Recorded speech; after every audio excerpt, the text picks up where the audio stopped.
Hello, everyone. Welcome to day 18 of our 30 days of watercolor flowers. Today we are painting the coneflower. Coneflowers have very intense and very massive centers. That's why they're called coneflowers. Their center is just a big old cone. The flower petals in comparison are almost the same size. So they're really big, the centers. And they're also this beautiful orange color with brown accents. So we're definitely going to play into that with the watercolor. And then the flower petals are on the shorter side, where when we painted the Black Eyed Susans, it had really long petals. These are really short, more stubby in proportion to those really giant centers. And then we're painting a beautiful purpley pink color for those flower petals. For the greenery, we're going to do long, thinner, very curved stems with beautiful, simple, long leaves.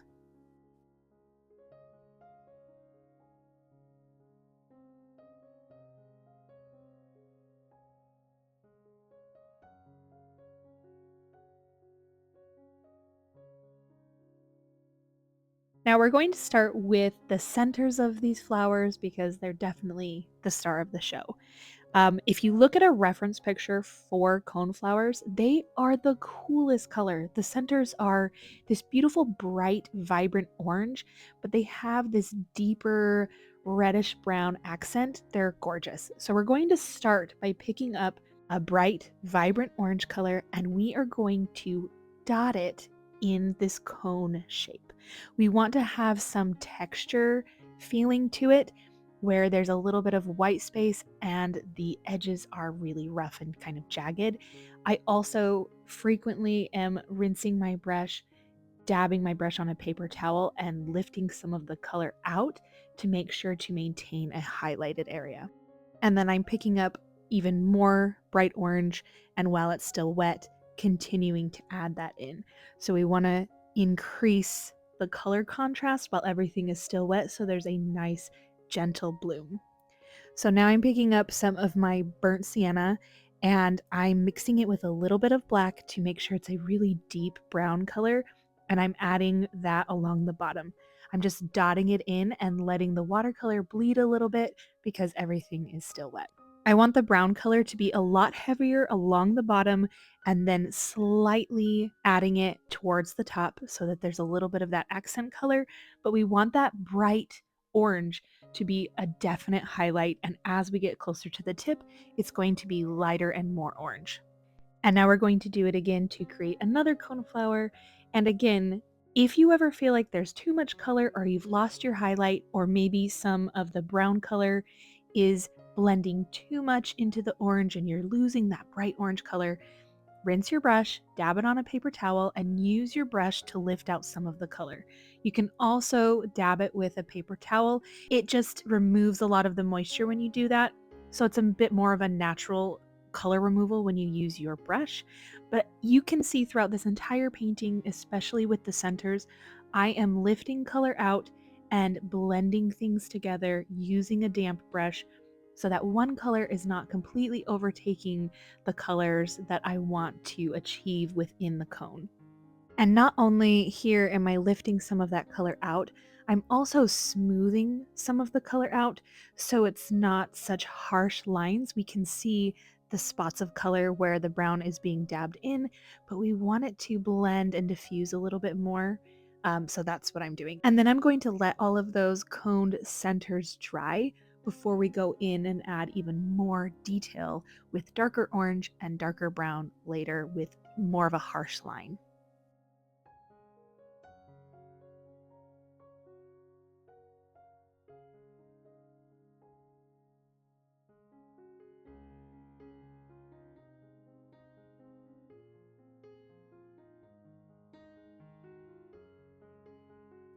All right, we're going to let those fully dry while we work on the flower petals. I am mixing my Opera Rose pink with a little bit of purple and some red that I already had on my palette just to get this deep rosy purple color. Again, look at a reference picture. Coneflower petals are incredibly gorgeous. Now I'm using the shape of my brush to just slightly pull out these short petals. I want them to come to a point where the center is. And then as I'm dragging them back to create the petal, they're a little bit more choppy at the edge. So it gives the idea that it's kind of a blunt flower petal edge. And then as you get to the ends where the flower is kind of curving around, you can do smaller flower petals that are really thin.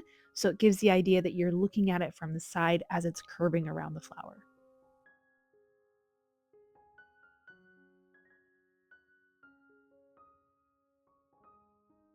Coneflower petals tend to curve downward, kind of increasing that overall height of the middle cone. So some will be more flat like daisies. I'm going to do the top one with the petals that are a little bit more flat. But in general, they tend to curve downward, which is kind of a distinctive feature of coneflowers.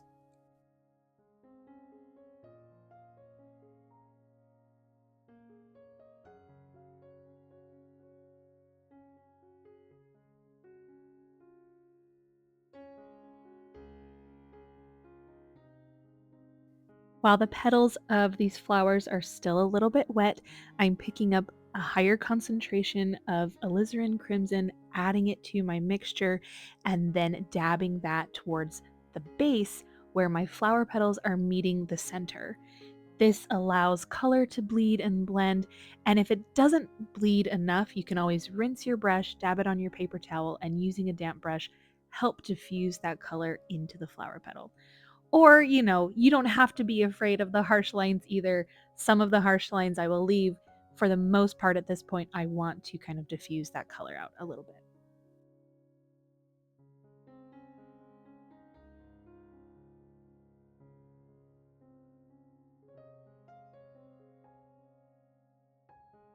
The reason we want to do this is because watercolor can end up looking really flat, and we want to find a way to have light tones, mid tones, and dark tones in our watercolor to create depth and dimension. So when we have our lighter tones that we're creating with the initial wash of creating the flower petals, that's why it's important to do more of a washed out color instead of a very vibrant color, because you're not going to be able to create midtones and dark tones from a really dark starting point. So if we start with a lighter starting point, add some midtones that bleed in, we can then go in and add some darker pinks to layer over the top of that once it all starts to dry. So we need to let those dry to be able to do that. So now that our centers are dry, we're going to go in and add some more midtones and dark tones with a bright orange to the center. So make sure to maintain some of your highlighted color by dotting in this bright orange color, creating lots of texture. So now we're really amping up the texture because we have a lot more harsh of a line, but we do not want to lose our really light spots. Now I'm increasing the brown color in contrast and darkness by adding a little bit more black and way less water so that it is a higher concentration of pigment. And we are going to continue to dot that, focusing on the bottom for the heaviest amount of color, and then slightly and very lightly increasing some of the dots up towards the top. So again, look at a reference picture and see how it feels to you when you look at the center of coneflowers. They have a very distinctly bright orange tip with lots of beautiful highlight color, but there's definitely this deep brown color that focuses around the base of the center. Our flower petals are now dry, so we're going to mix up some more purple and red and pink to get some darker tones on the flower petals. These are the marks that add lots of texture and detail and depth to our petals because they're typically the more harsher lines. So they're definitely the ones that have a lot more artistic license. It's not about adding very specific details, especially because we're doing this in a more loose style. So less is more, add a little bit. We just want some of those darker contrasting tones.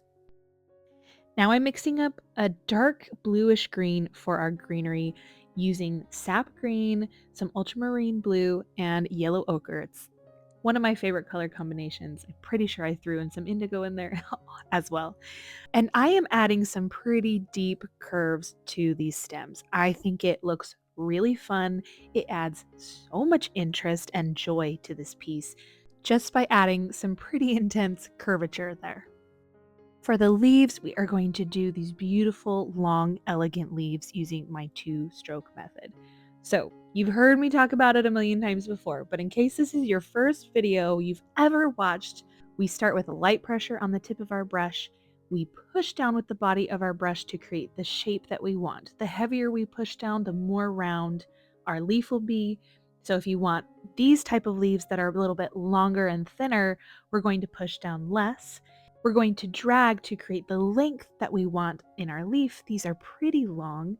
And then we are going to lift up on the pressure to the tip of our brush to create the end. Then we're going to leave some white space in the center for a vein and do the same thing on the other side. The more you practice this, the more you get used to this, you can change up your leaves in so many different ways. You'll see how different all of my leaves look, but I'm using the same type of method for each one.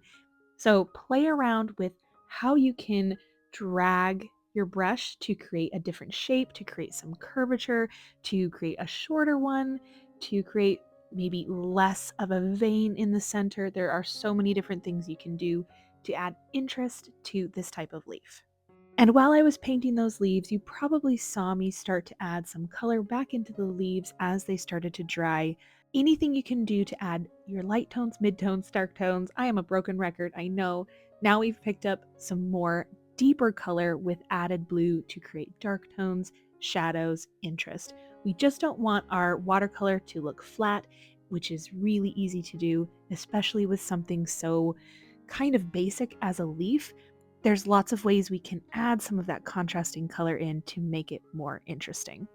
Now that our coneflowers are finished, we get to add it in the day 18 spot of our watercolor flower guide. And I'm obsessed with this flower. I think it's beautiful. It would be amazing in a bouquet, any bouquet, really. Thank you so much for being here today with me while we painted day 18, the coneflower. I will see you all tomorrow for day 19.